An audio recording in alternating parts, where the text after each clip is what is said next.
fourth Aberdeen Revitalization meeting. First of all, is there anybody here that this is your first time? First time, raise your hand. Anybody that's sitting next to somebody that has their hand up, please welcome them to the meeting. Welcome.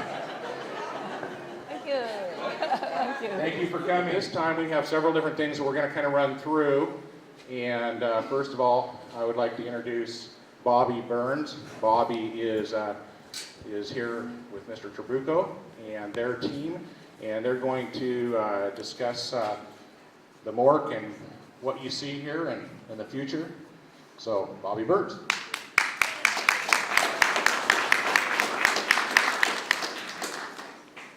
Well, in the fall of 2006, a group came to me and they wanted to buy the Morck Hotel, and I said, well, that'll be fine.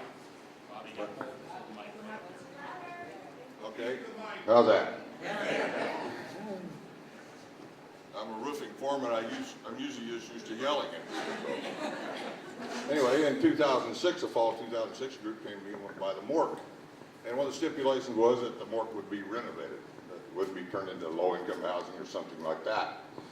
And there was a man in this group that had a vision. He had a vision of what this hotel could be. This was a man that was determined.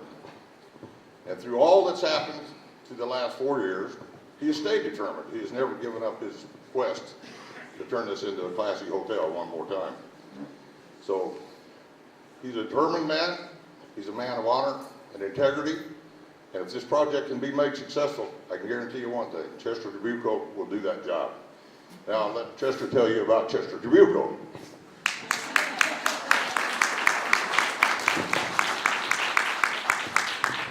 Bob will say anything to make sure I don't throw him under the bus, so it worked.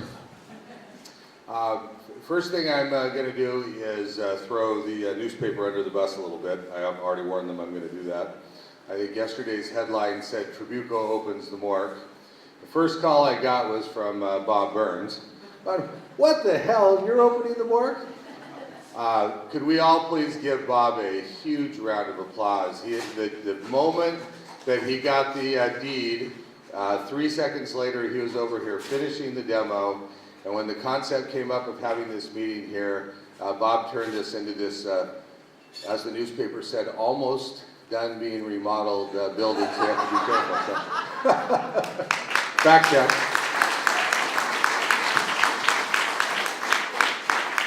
And Bob's other half, Sylvia, is in the room somewhere as well, who also manned several hours on the buffer. So where is she? Stand up, Sylvia.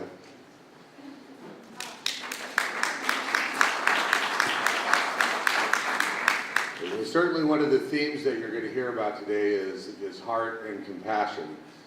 This is not going to be the easiest project in the world. There's been some evidence that it hasn't been the easiest one so far. So what it's going to take is sheer guts and determination to get this done. And certainly the people on the team that have stuck with me and stuck with us and stuck with the project and stuck with the harbor are in this room today. Not just our team, but the people that are here at 8:30 in the morning to come out and support not only Aberdeen's revitalization, but certainly this very important cog in this. One of the other members of the team, who I guess he's kind of synonymous to the person that's asked for volunteers with the line of 100 and everybody steps backward except for this one guy left standing. We have Mike Miller. Mike is a principal in Rice Fergus Miller, a very noted regional firm out of Bremerton, and also a 1973 Aberdeen High grad, who happens to be one of Celia's best friends in high school, so they can wax eloquently about that after the thing. But Mike, when this thing went a little sideways, called me immediately and said, is there anything we can do? And we all got very creative in terms of, how to keep this whole project together as a team. And Mike is here today to, first, before I get into, our part of the program, Mike is going to walk through. You certainly won't be able to see them from where you're sitting. You're all invited after the meeting to wander around and see the storyboards that we have up on some of the renderings and the floor plans, etc. But I'm going to let Mike walk through his firm's and his own concept of what the Morck's going to look like circa 2011.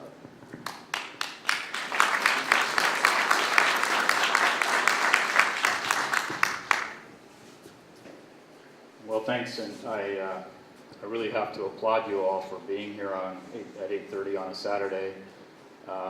This is a great crowd, and I think that you really have to get excited about this because this is a beautiful building, and it may not look at right now, but if you have some confidence that this hotel can be returned back to somewhat of its origins. You know, you look at the floor, the terrazzo floor, it's been cleaned and buffed.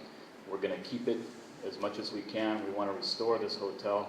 The ballroom is where my sisters had their weddings. I know there were proms. KBA and ABX sorority proms were in this room. The lobby, you know, it's a beautiful place. And our intent, the team's intent, is to really make this back into a focal point for Aberdeen, Hope William, and Grace Harbor.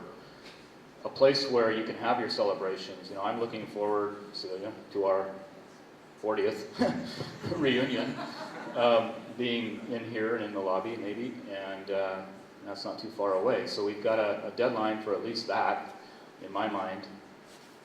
What you see arrayed here are the drawings that were done. They're about 3 years old. We stopped work on the project, obviously, when things started to slow down and go sideways. However, I'd just like to take you through our process. The very first thing we started to look at when Chester and the team came forward with the idea of doing a renovation for this hotel was to look at the neighborhood and to look at downtown Aberdeen. And we saw some opportunities that we think are vital to helping Aberdeen and Grace Harbor, you know, kind of revitalize itself. And one of those was a connection to the river. And so we see an opportunity possibly either here or somewhere else, but we'd like to see it here, where if the Morck Hotel is sitting here and here's Safeway with Wishkah, Heron, and State Street, and we know there's some obstacles here, but we would really like to see somehow to connect pedestrians from downtown Aberdeen to the river and potentially put a new pier here that could be the pier that would support the historic seaport.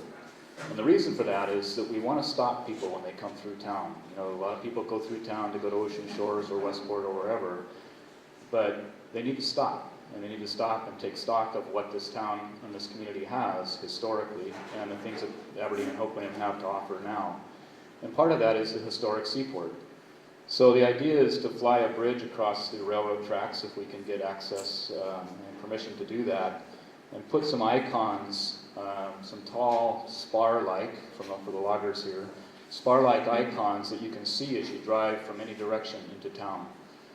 So that's a real quick idea about a master plan, and you can kind of see how that might look. This is very rough and just a thought, but these tall things would mark the landscape and allow people to see that there's something here, something to stop for.